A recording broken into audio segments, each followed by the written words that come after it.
Bismillahirrahmanirrahim. Assalamualaikum dear students. This is Professor Farhan. अल्हम्दुलिल्लाह अल्लाह के करम से हमने इस चैप्टर यानी chapter number 1 functions and limits की पहली दो एक्सरसाइज मुकम्मल कर ली, जो इस चैप्टर का पहला हिस्सा था। अब इस चैप्टर के दूसरे हिस्से यानी लिमिट्स की तरफ हम बढ़ रहे हैं। तो आज का हमारा lecture number 10 second year mathematics, जो कि एफएससी आईसीएस जनरल साइंस के स्टूडेंट्स के लिए है। इसमें डिस्कस करेंगे हम इंट्रोडक्शन टू लिमिट क्या है, इसके बारे में आपको तारुफ कराएंगे और फिर बाद में हम डिफाइन करेंगे कि लिमिट की डेफिनेशन क्या है, जो अब हम इस चैप्टर में ऑनवर्ड डील करेंगे। तो आइए स्टार्ट करते हैं जी। सबसे पहले meanings of the phrase x approaches to zero. x approach to zero का क्या मतलब है, इस फ्रेज को जरा समझते हैं। फर्ज करते हैं कि हमारा जो वेरिएबल x है ये एक सीरीज के अंदर है, जो सीरीज इस तरह से है 1, 1/2, 1/4, 1/8, 1/16 एंड सो ऑन। आप इसको पावर की सूरत में भी लिख सकते हैं, जैसे 1/2, 1/2 raise to the power 2, 1/2 raise to the power 3 and so on. अब अगर हम इसमें गौर करें तो हो क्या रहा है कि जैसे जैसे हमारे पास वैल्यूज n की यानी नंबर ऑफ टर्म्स इंक्रीज होती जा रही हैं, हमारा जो x है ये जीरो के करीब जाता जा रहा है, यानी ये स्मॉलर से स्मॉलर होता जा रहा है। जैसे 1/2.5, 1/4.25, 1/8.125 एंड सो ऑन। चलते चलते जैसे जैसे हम n की वैल्यू यानी नंबर ऑफ टर्म्स की वैल्यूज को बढ़ाते जा रहे हैं, हमारी x की वैल्यू स्मॉल से स्मॉल होती जा रही है। इस फिनोमिना को यानी ये जो unending decreasing values of x हैं, इसको हम क्या कहते हैं, x गोज टू जीरो और x approach to zero and x tends to zero भी कहते हैं, TENDS टेंस टू जीरो। तो ये फिनोमिना है, यानी इस एक्सप्रेशन का मतलब क्या है कि x की वैल्यू जीरो के करीब तर होती जा रही है जैसे जैसे हम नंबर ऑफ टर्म्स को इंक्रीज कर रहे हैं। यहां पर यह बात याद रखना बहुत अहम है, जो symbol x goes to zero is quite different from x is equal to zero. x goes to zero और x is equal to zero में बहुत ज्यादा फर्क है। जब हम कहते हैं कि x goes to zero, it means कि x is very close to zero but not actually zero. x zero के बहुत करीब है लेकिन असल में वो जीरो नहीं है। लेकिन जब आप x is equal to zero कहते हैं तो इसका मतलब है कि x जो है ये एक्चुअली जीरो के बराबर है। तो इस वर्क को आपने याद रखना ऑब्जेक्टिव के लिए भी। x goes to zero means x is very close to zero but not actually zero, but x is equal to zero means x is exactly zero। अब एक और फ्रेज आ गई, meaning of the phrase x approaches to infinity. x infinity को approach कर रहा है। अब ये इंफिनिटी को अप्रोच करना क्या है, इसके लिए भी हम देखते हैं कि फर्ज करें कि हमारा वेरिएबल x जो है ये एक सीक्वेंस के अंदर है और सीक्वेंस इस तरह से है 1, 10, 100, 1000, 10,000 और सो ऑन, और you can write it in power terms as 1, 10, 10 raise to the power 2, 10 raise to the power 3 and so on. अब इसमें आप देख रहे हैं कि जैसे जैसे नंबर ऑफ ऑब्जर्वेशंस बढ़ती जा रही हैं, हमारा जो x है ये लार्जर से लार्जर होता जा रहा है। अब n को हम जितना बढ़ाते जाएंगे हमारी x की वैल्यू उतनी ज्यादा बढ़ती जाएंगी, यानी इनडेफिनेटली लार्ज होती जाएंगी। तो जब इस फ्रेज को हम सम अप करते हैं तो उसका मतलब ये होता है कि जो unending increasing value of x है इसको कहा जाता है x अप्रोचेस टू इंफिनिटी और x गोज टू इंफिनिटी। यानी जैसे जैसे नंबर ऑफ टर्म्स में इजाफा होता जा रहा है, हमारी x की वैल्यूज बढ़ती जा रही हैं, और उसके इस अनएंडिंग इंक्रीज को क्या कहा जाता है, x approaches to infinity। अब देखते हैं जी एक और phrase x approaches to a। अब 0 और इंफिनिटी से हटकर कोई स्पेसिफिक नंबर आ गया आपके पास a और आप देखना चाहते हैं x approaches to a का क्या मतलब है। Symbolically, it is written as x goes to a, which means that x is sufficiently close to a but different from the number a from both the left and right side of a। मतलब इसका यह है कि x हमारा जो एक number a है इसके बहुत ज्यादा करीब है लेकिन एग्जैक्टली उस नंबर के बराबर नहीं है। और फ्रॉम लेफ्ट और राइट का मतलब है कि ये हमारा जो अप्रोच है वो ए पर ए से बिलो की तरफ यानी ए से कम रहते हुए भी हो सकती है और ए से अबव यानी ए से बड़ी वैल्यू की तरफ से भी हो सकती है। यानी हमारा नंबर ए के बहुत करीब हो सकता है लेकिन ए से थोड़ा छोटा हो सकता है या हमारा नंबर ए के बहुत करीब हो सकता है लेकिन ए से थोड़ा बड़ा हो सकता है। तो दोनों तरफ से अप्रोच किया जा सकता है ए को। That is x minus a becomes smaller and smaller as we please but x minus a is not equal to 0। x minus a जो है ये छोटा से छोटा होता जाएगा लेकिन अब ये नहीं कहेंगे कि x और a का डिफरेंस जो है वो 0 के बराबर हो गया। x और a का डिफरेंस 0 के बराबर नहीं होगा। अगर ये x और a का डिफरेंस 0 के बराबर हो जाए तो उसका मतलब हो जाता है x is equal to a। लेकिन यहाँ पर हम x is equal to a की बात नहीं कर रहे, हम कह रहे हैं x इज नियर a या x is approaches to a। तो ये मीनिंग्स हो गए x approaches to a। That is x is very close to a but not exactly equal to a। अब हम देखते हैं किसी फंक्शन की लिमिट और इसको एक हम एरिया ऑफ सर्कल की मदद से एक्सप्लेन करने की कोशिश करते हैं। कंसीडर करें कि एक हमारे पास यूनिट सर्कल है यानी ऐसा सर्कल जिसका रेडियस 1 है। हम इसके अंदर एक स्क्वायर जो है उसको इंस्क्राइब कर देते हैं जैसे आपको ये नजर आ रहा है। अब जो स्क्वायर है उसकी साइड जो है ये √2 है। जब आप इसका एरिया फाइंड करेंगे तो वो आ जाएगा 2 स्क्वायर यूनिट। और ये क्लियर बात है कि जो स्क्वायर है इसका जो एरिया है क्योंकि ये सर्कल के अंदर इंस्क्राइब है ये इस सर्कल के एरिया से जाहिर है कम है। ठीक, यानी इस स्क्वायर का जो एरिया है जो कि 2 स्क्वायर यूनिट बनता है इस सर्कल का एरिया जो कि पाई आर स्क्वायर और आर की वैल्यू यहाँ पर 1 है, यूनिट सर्कल है 3.142 के करीब बनती है। तो हमारे इस स्क्वायर का एरिया इस सर्कल के एरिया से कम है, ये यहां से क्लियर है। अब हम करते क्या है कि हमने यहाँ पर 4 साइडेड पॉलीगॉन ली है। अगर हम इसकी नंबर ऑफ साइड को इंक्रीज करें, अगर हम स्क्वायर की नंबर ऑफ साइड को इंक्रीज कर दें, जैसे यहाँ पर हमने 8 साइडेड कर दी और यहाँ पे हमने 60 साइडेड जो है वो पॉलीगॉन कर दी। इस सूरत में क्या होगा, जब हम 8 साइडेड पॉलीगॉन लेते हैं जैसे कि ये फिगर नंबर 2 के अंदर है, इसका एरिया 2/2 स्क्वायर यूनिट है जो क्लोजर है एरिया ऑफ सर्कम सर्कल के। सर्कम सर्कल का एरिया यहाँ पर 3.142 बनता है। अब जब हमने 4 साइडेड फिगर ली थी तो हमारा जो एरिया है सर्कल के एरिया से बहुत ज्यादा दूर था। अब हमने ये जो फिगर है इसके पॉलीगॉन में जो साइड्स की तादाद है इसको 4 से बढ़ाकर 8 कर दिया। अब ये मजीद बढ़ता है एरिया और मजीद करीब हो जाता है सर्कम सर्कल के एरिया के।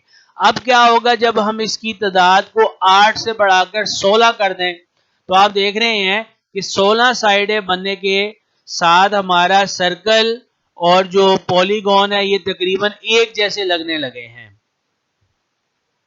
16 sided polygon as shown in the figure 3 area इसका 3.061 स्क्वायर यूनिट बन जाता है which is more closer to the area of circum circle। ये सर्कम सर्कल के एरिया के मजीद करीब हो गया। अब इसी तरह अगर हम इसकी साइड्स को 16 से 32 कर देते हैं या 64 कर देते हैं तो अप्रोक्सीमेटली पॉलीगॉन के एरिया की मदद से आप सर्कल के एरिया की तरफ बढ़ रहे हैं। अब जरा इन तीनों फिगर्स पे आप एक साथ गौर करें। ये 4 साइडेड सर्कल और स्क्वायर के अंदर वाजिया डिफरेंस आपको नजर आ रहा है। 8 साइडेड डिफरेंस अभी भी विजिबल है लेकिन कम है। 16 साइडेड डिफरेंस जो है ये बहुत ज्यादा कम हो गया सर्कल और पॉलीगॉन के दरमियान। और अगर ये 32 साइडेड या 64 साइडेड हो जाती तो ये डिफरेंस बिल्कुल माइनर रह जाता या निग्लेक्टेबल डिफरेंस हो जाता। यानी सर्कल और पॉलीगॉन बिल्कुल कंसाइड हो जाती। तो यहां से हम क्या नतीजा निकालते हैं वो जरा देखते हैं। It follows that n, the number of sides of inscribed polygon increases, the area of polygon increases and become nearer to 3.142, which is area of circle of unit radius, that is pi r square। जैसे मैंने पहले बताया जो unit radius का circle है उसका area 3.142 बनेगा। तो इस फिनोमिना से जो भी हमने यहाँ पर डिपिक्ट किया है उससे हमें ये पता चला कि जैसे ही हम n number of sides of polygon को इंक्रीज करते जाते हैं हमारा पॉलीगॉन का एरिया भी इंक्रीज करता जाता है और वो इंक्रीज करते करते सर्कल के एरिया के बराबर, और वो सर्कल ऐसा जो कि यूनिट सर्कल है उसके बराबर आ जाता है। We express this situation by saying that the limiting value of area of inscribed polygon is the area of circle as n approaches to infinity। यानी हम कहेंगे area of inscribe polygon approach कर गया एरिया ऑफ यूनिट सर्कल को जैसे ही हमारी number of sides of polygon increase करके infinity हो गई। यानी अगर आप number of sides of polygon को बढ़ाते जाएंगे तो उस पॉलीगॉन का एरिया बढ़कर स्लोली बढ़ते बढ़ते एरिया ऑफ यूनिट सर्कल की तरफ आ जाएगा। ये कॉन्सेप्ट है लिमिट ऑफ फंक्शन का। इसको अब हम एक न्यूमेरिकल अप्रोच की मदद से भी देख लेते हैं कि limit of function numerical approach क्या है। जरा उसकी तरफ बढ़ते हैं। कंसीडर करते हैं जी एक function F of X is equal to X cube. ये ऐसा फंक्शन है जिसकी domain set of real number है। अब हम इस फंक्शन की लिमिट फाइंड करना चाहते हैं जब x अप्रोच करता है 2 पर। तो देखते हैं ये किस तरह से होगी। ये हमने एक टेबल प्रेजेंट की है जी आपके सामने जिसमें x को जो कि जिसकी वैल्यू हमने 2 रखी है इसको हम अप्रोच कर रहे हैं दोनों तरफ से, यानी लेफ्ट साइड से भी और राइट साइड से भी हम 2 की तरफ आ रहे हैं। लेफ्ट साइड से अप्रोच करने का मतलब है कि हम x इज इक्वल टू 2 से बिलो यानी 2 से छोटी वैल्यूज के लेते हुए x इज इक्वल टू 2 तक अप्रोच करें। जैसे आप देख रहे हैं 1, 1.5, 1.8, 1.9, 1.99, 1.999 एंड इस तरह 1.999 ये 2 के करीब हम पहुंच गए। और राइट साइड से अप्रोच करने का मतलब है कि हम इधर से आ रहे हैं 3, 3.5, 2.2, 2.1, 2.01, 2.001, 2.0001। तो ये हमने दोनों तरफ से अप्रोच किया। अब हम देख रहे हैं कि जैसे जैसे हम 1 से बढ़ते बढ़ते 2 के करीब आते हैं हमारी वैल्यूज जो है ये इंक्रीज करते करते 8 के करीब आ गई है 7.99। और इसी तरह जब 3 से हम पीछे की तरफ 2 की तरफ अप्रोच कर रहे हैं तो ये भी 8.00128 ये 8 की तरफ अप्रोच कर रहा है। तो this table shows that as x gets closer and closer to 2, sufficiently closer to 2 from both sides, f of x get closer and closer to 8। यानी जितना x 2 के करीब पहुंचता जाता है फंक्शन की आउटपुट 8 के करीब पहुंचती जाती है। We say that 8 is the limit of f of x when x approaches to 2 and it is written as f of x approach to 8 as x goes to 2 और limit x goes to 2 of x cube is equal to 8। तो ये आ गया जी limit का concept numerical approach के साथ कि जब x की वैल्यू 2 को अप्रोच करती है तो फंक्शन x क्यूब की आउटपुट 8 के करीब पहुंच जाती है। यानी जब x is very close to 2, the output of function is very close to a.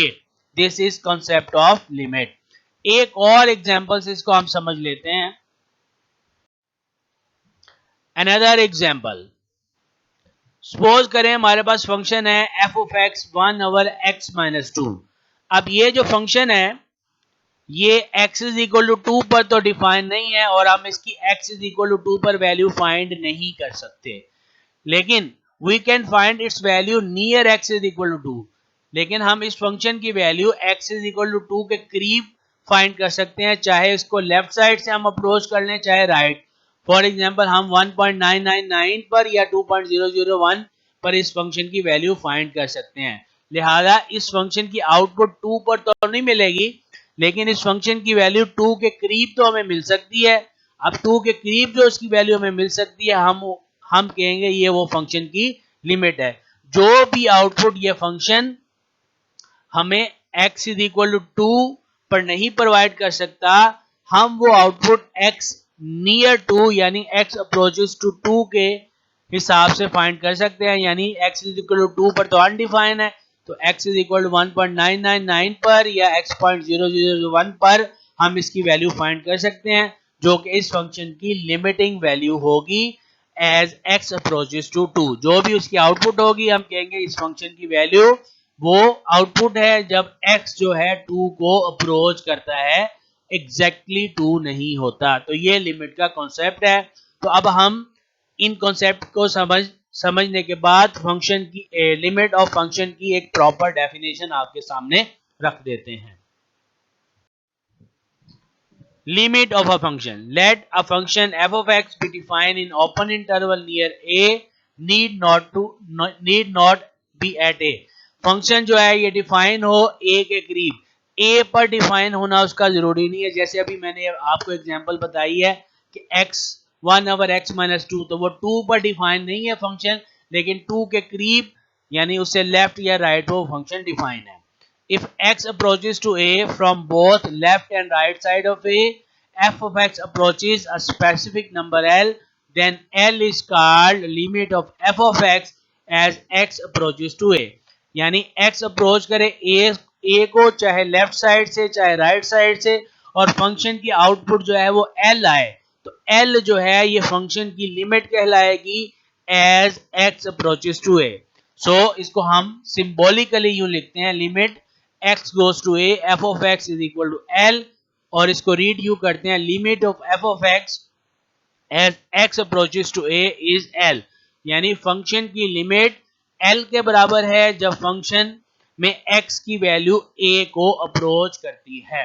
तो डियर स्टूडेंट्स ये हुआ कॉन्सेप्ट लिमिट का.